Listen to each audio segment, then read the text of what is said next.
Bonjour, bonjour tout le monde. Nous retournons aujourd'hui pour nous continuer à parler de mémoire ou bien plan d'affaires. Sujet que nous portons pour aujourd'hui, numéro que nous portons pour aujourd'hui, nous allons parler de sujets de recherche, de problématiques, de questions de recherche.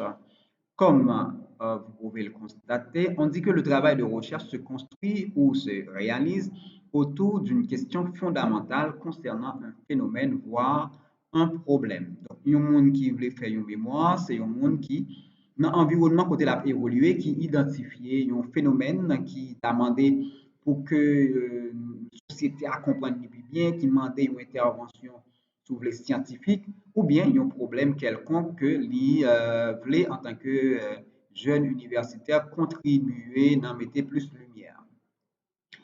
À partir de cette question première, ça nous relève une question de départ.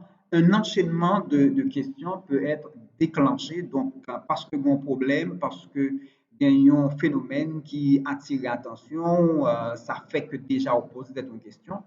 Et question ça, première question ça qu'on pose tête ou capable de faire et plusieurs autres questions qui viennent, c'est ainsi que la problématique prend corps. En fait, la problématique c'est comme une suite de questionnements et sur un sujet comme pour dans l'idée pour approfondir question. On va regarder pour nous comment si on construit une problématique de recherche, comment ça fait d'une manière générale. Construire une problématique exige avant tout de lire avant d'écrire. Très souvent, nous gagnons des idées qui passent dans la tête nous et puis nous mettons tout sur papier sans pour autant nous parler lire ça que auteur yo écrit, ça que nous a pensé sur ce sujet ça écrit. Prenez toujours des notes en lisant. Il ne suffit pas de lire, mais lorsque lire un livre, lorsque lire un article, eh bien, il faut qu'on prenne note de mots-clés, d'éléments essentiels qui attirent l'attention et noter les références également, les sites web, noter les références bibliographiques, éviter totalement le copier-coller. Ça, nous, ça capable considérer comme plagiat. Ça veut dire, c'est apprendre, prendre ça pour les documents, noter les mots-clés, noter l'idée qui traverse et que l'auteur là partagé dans le document, mais éviter et totalement, ça nous les copier-coller, ni prendre un bout de texte parce qu'on est belle et bon, mettez le texte pour là. Autre chose qu'une problématique exigée, c'est échanger sur le thème. Ça veut dire, thème là, thème recherche, il faut échanger sur lui, il faut faire discussion sur lui, il faut aborder avec l'autre monde, pour, et surtout avec les connaisseurs, les qui connaissent, dans le domaine là, il faut échanger avec eux, il faut participer dans des conférences sur thème là, ok, pour capable et ramasser plus d'informations. Dans une problématique, il faut apporter du neuf. Ça veut dire qu'il faut qu'on bagaille que ou dit qui peut dire. Donc, évitez les idées préconçues, n'écrivez pas ce que vous pensez. Donc, c'est pas ça que dans tête tous, j'en pense le tailleur ou présenter, ou écrit deux, trois pages et produire une problématique.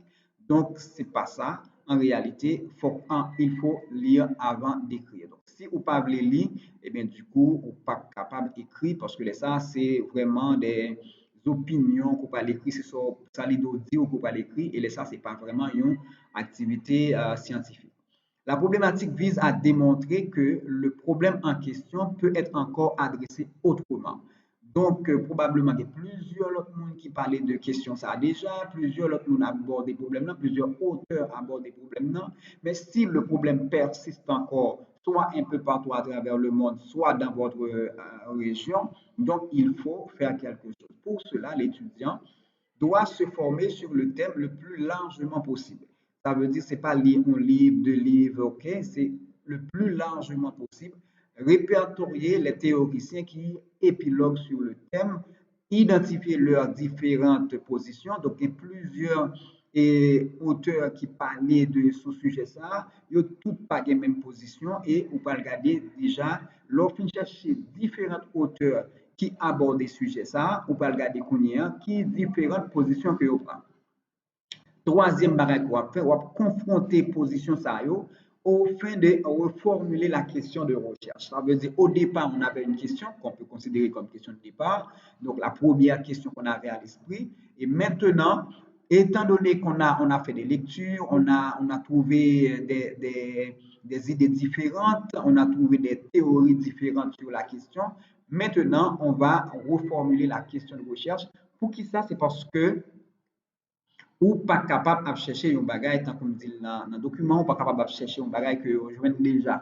OK, ça veut dire faire une recherche, ça veut dire apporter du nouveau. Donc, si son app chercher à aller déjà là, eh bien, il faut faire suffisamment de lecture pour assurer que, eh bien, son app chercher la question qu'on pose à par un monde qui est déjà posé déjà et porter élément de réponse à la question ça déjà. Exemple à partir d'un sujet d'actualité. Donc là, je m'apprends avec un terme d'actualité que un peu le monde a apprécié. Alors, répartition des tâches ménagères et qualité des liens sentimentaux. De nos jours, c'est un sujet qui fait parler un peu de la société.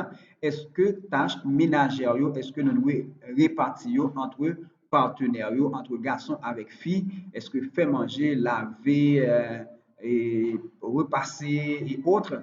OK, est-ce que nous devons nettoyage dans le cas, est-ce que nous devons faire répartition? Là, c'est le thème de recherche, la répartition des tâches ménagères et qualité des liens sentimentaux.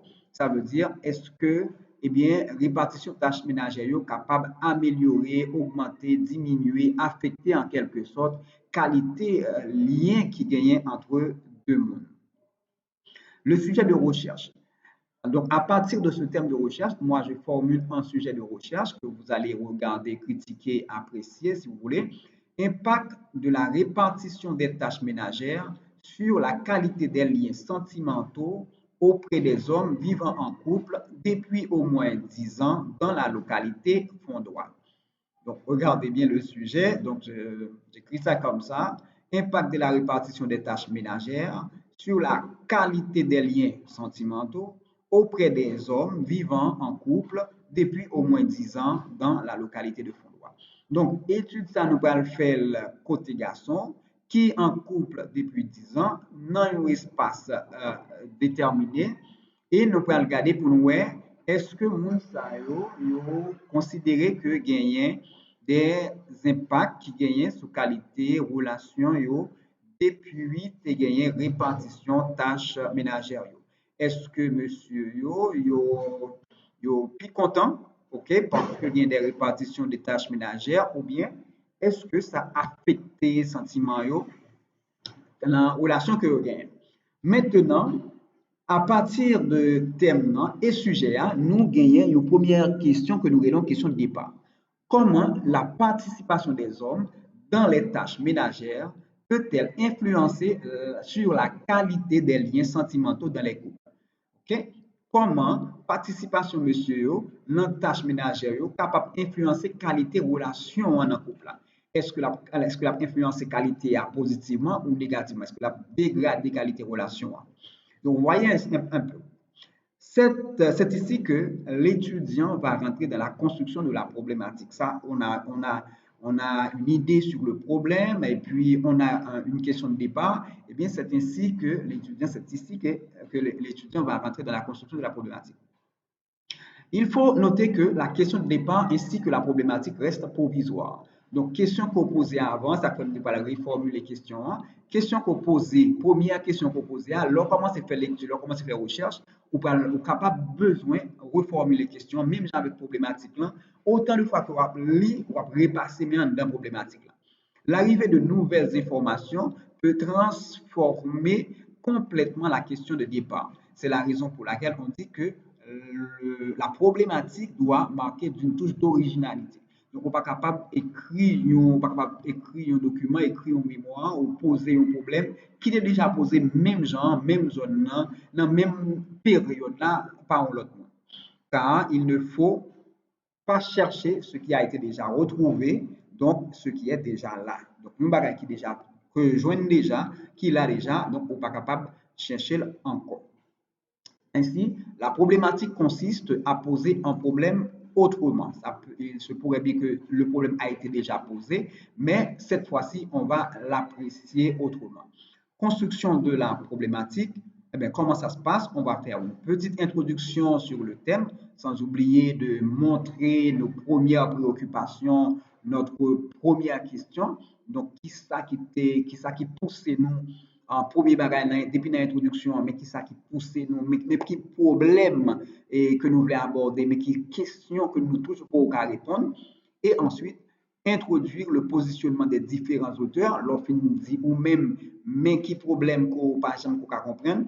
Qu'on y a, on dit, mais qui ça, une série d'auteurs dit, et mais qui position différente que vous gagnez. Et enfin, ou poser une question qui peut montrer que vous voulez approfondir le problème non plus loin. Identifier la faille dite existentielle pour qui ça, malgré le problème posé déjà par plusieurs auteurs, il toujours continuer à persister. C'est ce que j'appelle la faille existentielle. Ça veut dire que le problème est toujours là malgré il a essayé de résoudre, il a essayé d'aborder depuis quelques temps. Et poser la question permettant de rendre votre travail unique, voire original. Donc, si vous êtes capable de faire ça, vous êtes capable de préparer une problématique de recherche. Donc, pour tout le monde qui a fait une mémoire et qui voulait préparer, qui voulait gagner une bonne problématique, il y a une bagaille qu'il faut faire, il faut prendre temps, il faut prendre temps, il faut faire lecture. Donc, si vous parlez faire lecture, lorsque nous texte seulement, ou commencez les textes où elle belle et puis vous faites copier-coller, eh bien, vous êtes capable de faire travail là et vous êtes capable de rejeter pour plagiat. Ça qui est plus complexe dans la question plagiat, c'est que vous êtes capable de rejeter un texte même après qu'on finit fait soutenance, après plusieurs temps, vous découvrez que le texte ça, qu'on présenté comme mémoire, eh bien, c'est copier ou fait, c'est copier-coller ou fait, eh bien, là encore, vous êtes capable de relayer ou pour prouver que le texte c'est copier-coller que le fait et que vous n'êtes pas capable d'accepter. Imaginez, après quelques années, au final, licencié, au fin de maîtrise, au fin de doctorat, et puis au relais, pour dire que, eh bien, doctorat, ça, on a retiré le nom parce que, mais voilà, pas bon.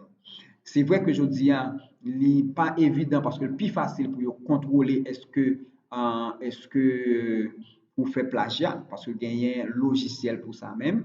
Donc, évitez à tout prix, eh bien, copier texte et pour mettre dans le travail pour. Eh bien, comment ça doit faire? Ou apprendre le texte, ou bien comprendre s'il est intéressé, ou apprendre idée texte dans propre mot pour capable d'utiliser et même là encore, vous devez faire référence avec auteur côté qui te partagé l'idée.